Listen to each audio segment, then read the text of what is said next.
You wrote a scathing review about I Ghostbusters. thought it was quite measured. It's just that everybody else was lying that they liked the movie when nobody really did. And then what happened?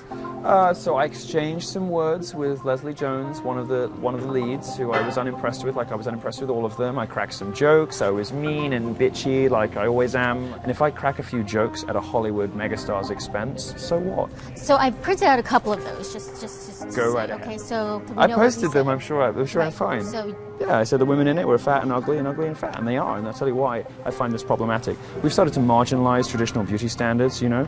Now what we're expected to do is to celebrate body positivity and you know, that it's okay to abuse their bodies, to run the risk of horrible diseases and awful chronic conditions and to die sooner. That's horrible.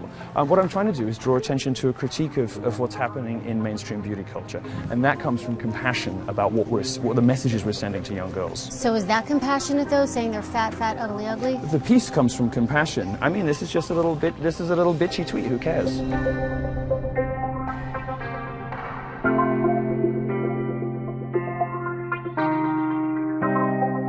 Okay, so according to Jack Dorsey, though, the tweets that followed after your review of Ghostbusters, it was just too much. There's no question that some of the things that were sent to her were horrible, but I'm not in the business of policing the 300 million people on Twitter. Now, I'm not going to endorse anything horrible that people said to her. Obviously, there were some things that were said to her that were disgusting, right?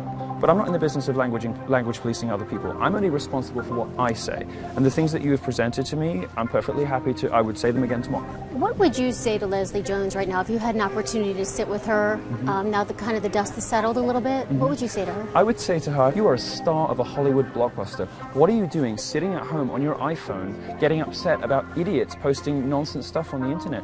That's insane to me. So there's a bit of irony in this. I'm thinking about this 2012 op-ed that you wrote that I'm sure you've heard about. Yes, you all have the same research as you guys, because you all share I mean, it research. stuck out like come on, it was like a red flag. You wrote, the internet distances us from others and feeds the traits of sociopathy, saying perhaps what's needed now is a bolder form of censure after all. If people cannot be trusted to treat one another with respect, dignity, and consideration. You wrote that. I did. I think it's fair to say my feelings have evolved on that subject. And how did they evolve? Well, I think 4 years of being on Twitter and being on Facebook and watching how these companies operate, but also realizing that you know, the trolls often aren't the bad guys. Often the trolls are the only ones telling the truth. What about an apology for maybe what your followers, because what Twitter, Absolutely not.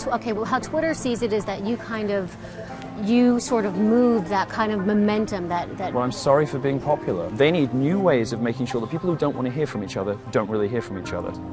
My purpose is to lob bombs. My purpose is to be a fire starter, right? In an outrage culture, I think the appropriate response is to be outrageous, because what I want to do is smash political correctness. I don't want everyone to be like me, but I think it's important that there are some people like me.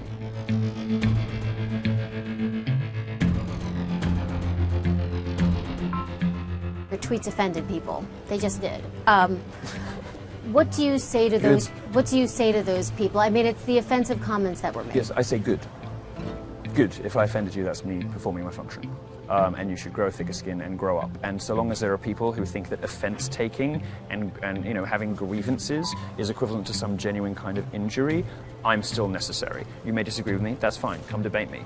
But so long as there is a politics in this country, as there is, where people can turn victimhood and grievance into currency, I will continue to be as offensive as possible.